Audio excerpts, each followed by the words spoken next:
الرحمن علم القرآن خلق الإنسان علمه البيان আল্লাহ পাক রব্বুল আলামিন জানায় দিলেন রহমান তিনি, যিনি কোরআন শিক্ষা দিয়েছেন এবং মানুষকে সৃষ্টি করেছেন। আল্লাহ পাক রব্বুল আলামিন জানায় দিলেন আমি আল্লাহ তোমাদেরকে কোরআন শিক্ষা দিলাম আগে, মানুষ সৃষ্টির কথা আল্লাহ বলেছেন পরে। কেন আল্লাহ পাক রব্বুল আলামিন কোরআন শিক্ষার কথা আগে বলেছেন? কারণ দুনিয়ার মধ্যে মানুষ, আমরা যারা মানুষের মধ্যে কিছু গুণ পাওয়া যায়, ভালো গুণ পাওয়া যায়, মন্দ গুণ পাওয়া যায়।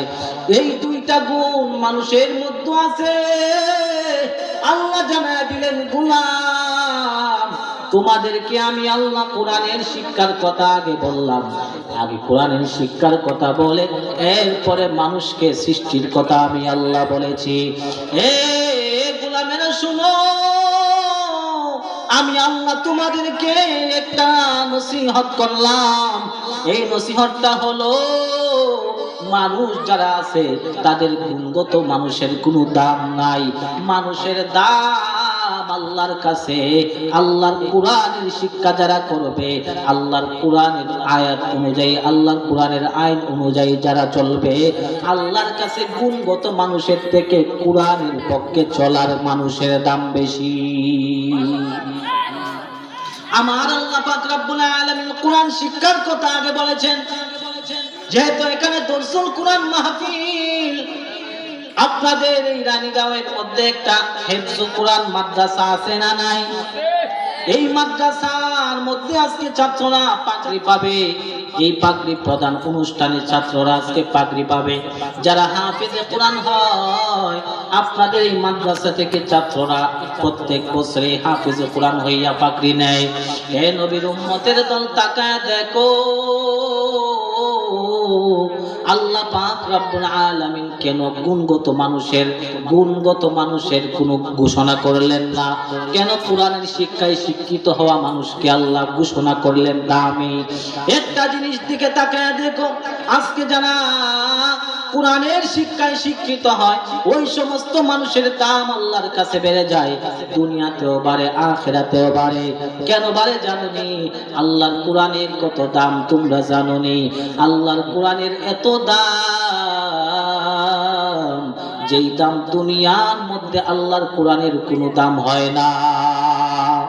এজন্য মায়ার নবী রাহমাতাল লিল আলামিন পবিত্র হাদিস শরীফের মধ্যে বলেন, খায়রুকুম মান তাআল্লামাল কুরআন ওয়া আল্লামা। মায়ার নবী রাহমাতাল লিল আলামিন বলেন, যে কোরআন শিক্ষা করে এবং শিক্ষা করায়, উভয় পক্ষই হচ্ছে দুনিয়ার মধ্যে সর্বোত্তম সর্বশ্রেষ্ঠ ব্যক্তি। কোরআন শিক্ষা যারা করে এবং শিক্ষা যারা করায়, এর মধ্যে হচ্ছে কোরআনের খেদমত যারা করে, এর মানে হচ্ছে যারা শিক্ষক ছাত্র, শুধু এর মধ্যে সীমাবদ্ধ না। মুহাদ্দিসিনে কেরাম এই হাদিসকে বিশ্লেষণ করে বলেছেন, যারা কোরআনের খেদমত করে, কেমন কোরআনের খেদমত? যেই কোরআনের খেদমত করবে সেই দুনিয়ার মধ্যে দামি হয়ে যাবে। শুধু ছাত্রদেরকে বলেন নাই দামি, শুধু শিক্ষকদেরকে বলেন নাই দামি, যারা মাদ্রাসার ছাত্রদেরকে লজিং খাওয়াইয়া কোরআনের খেদমত করবে, আল্লাহ পাক রব্বুল আলামিন, আল্লাহ নবী রাহমাতাল লিল আলামিন ঘোষণা করলেন, ওই সমস্ত ব্যক্তিও কোরআনের খেদমত করার কারণে খায়রুকুম মান তাআল্লামাল কুরআন ওয়া আল্লামা, এই হাদিসের অনুযায়ী তারাও দুনিয়ার মধ্যে দামি হয়ে যাবে। তাহলে কোরআনের শিক্ষার দাম আছে না নাই? আরো জোরে বলতে হবে, আছে না নাই? আপনাদের যারা আছেন, সন্তানকে মাদ্রাসায় দিবেন, সন্তানকে আলেম বানাবেন, সন্তানকে হাফিজে কোরআন বানাবেন। আজকে যারা পাগড়ি পাবে, ওই ছাত্রদের বাবা মা যখন দেখবে তাদের সন্তান সম্মানী পাগড়ি মাথায় নিয়ে তারা বাড়িতে যাবে, তাদের চোখের মধ্যে একটা কান্নার আওয়াজ পাওয়া যায়, তাদের চোখের মধ্যে একটা কান্নার পানির ফোঁটা পাওয়া যায়। যদি জিজ্ঞাসা করো, ও হাফেজে কোরআনের বাবা, ও হাফেজে কোরআনের মা, তুমি কেন আজকে কান্না করতেছো? তোমার সন্তান তো হাফেজে কোরআন হইল। ওই মা, ওই বাবা ডাক দিয়া বলবে, হে আমার ভাই,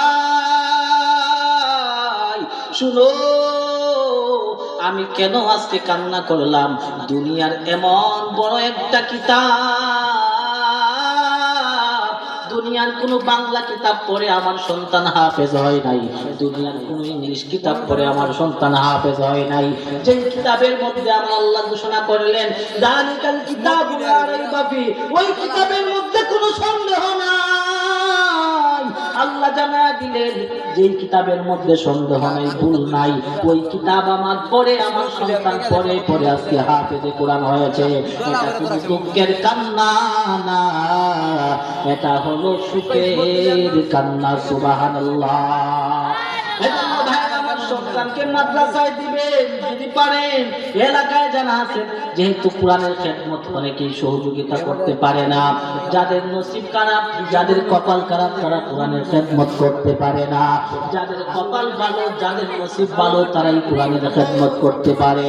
হে নবীর উম্মতের দল, তাকায় দেখো, আমার নবীর এই হাদিস শরীফ মুহাদ্দিসিন কেরাম বলেছেন, দুনিয়ার মধ্যে শ্রেষ্ঠ ব্যক্তি শুধু শিক্ষক না, শুধু ছাত্র না, যারা লজিং দিয়া লজিং মাস্টার হয়ে যাবে, তাদের জন্য আল্লাহর নবী ঘোষণা করলেন, মুহাদ্দিসিনে কেরাম ব্যাখ্যা করে ঘোষণা করলেন যে তারাও হচ্ছে সর্বোত্তম ব্যক্তি। শুধু লজিং মাস্টার না, একটা ছাত্র রাস্তা দিয়া যায়, ওই ছাত্রটারে সে মায়া করে আদর করে মাদ্রাসায় পৌঁছায়া দিছে, ওই ব্যক্তিটাও কোরআনের খেদমত করার কারণে, ওই ব্যক্তিটাও কোরআনের খেদমত করার কারণে শ্রেষ্ঠ ব্যক্তি হয়ে যাবে। শুধু তাই না, তাই না, তাই না, কোনো কিছুই করতে পারে না, মাদ্রাসার ছাত্রকে খাওয়াইতে পারে না, মাদ্রাসার ছাত্রকে কোনো কিছুই করতে পারে না, কোরআনের খেদমত শিক্ষক হিসাবেও করতে পারে না, তার এরকম কোনো যোগ্যতা নাই। কিন্তু যে কোরআনের ছাত্র, কোরআনের আলেম, কোরআনের হাফেজ, কোরআনের মাদ্রাসার ছাত্রদেরকে যারা মহব্বত করবে, অন্তর থেকে শুধু মহব্বত করবে, আল্লাহর নবীর এই হাদিস অনুযায়ী ওই ব্যক্তিও শ্রেষ্ঠ ব্যক্তি হয়ে যাবে। সুবহানাল্লাহ।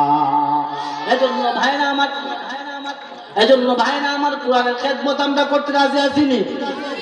আল্লাহ পাক রব্বুল আলামিন কোরআনের খেদমত যারা করে উভয়কে শ্রেষ্ঠ, উভয়কে শ্রেষ্ঠ ব্যক্তি হিসেবে দান, উভয়কে শ্রেষ্ঠ ব্যক্তি হিসেবে ঘোষণা করলেন। আজকাল স্কুল কলেজের দিকে তাকায় দেখো, এই স্কুল কলেজের পড়ালেখার অবস্থা যদি বলতে যাই ভেঙে ভেঙে অনেক সময়ের প্রয়োজন। শুধু একটু টাচ করলাম, হে মুমিনের দল, তাকায় দেখো, স্কুলে পড়ে কেউ সম্মানিত হয় তো সম্মানিত হয় না। সম্মানিত হয় যদি লাইন মতো পড়তে পারে, যদি সে ম্যাজিস্ট্রেট হয়, যদি সে কোনো বড় সরকারি চাকরিজীবী হয়। আজকে এই বর্তমান, আগের বর্তমান শিক্ষা ব্যবস্থার কথা বলি, বর্তমান স্কুল কলেজের শিক্ষা ব্যবস্থার অবস্থা খুবই খারাপ। কারণ এই শিক্ষা ব্যবস্থা একেবারেই অবনতির দিকে যাচ্ছে। মনে মনে আগে আমরা মনে মনে চিন্তা করতাম, আগে শিক্ষামন্ত্রী মহিলা ছিল, এজন্য মনে হয় মহিলাদের ব্রেন একটু কম থাকে। মনে মনে আমরা ভাবলাম, এই যে বিভিন্ন সময়ে বিভিন্ন বিষয় নিয়ে মানুষ আন্দোলন করে, কি আন্দোলন? কারণ ছোট ছোট মাসুম বাচ্চাদেরকে, ছোট ছোট বাচ্চাদেরকে এমন কিছু শেখায় যেগুলো ইসলামের মধ্যেও পড়ে না, ঠিক কিনা বলেন? এজন্য ভাইরা আমার, আজকে স্কুলের মধ্যে এমন কিছু শিখায় যে শিক্ষাগুলো বাচ্চারা বাড়িতে বৈশব শিখতে পারে।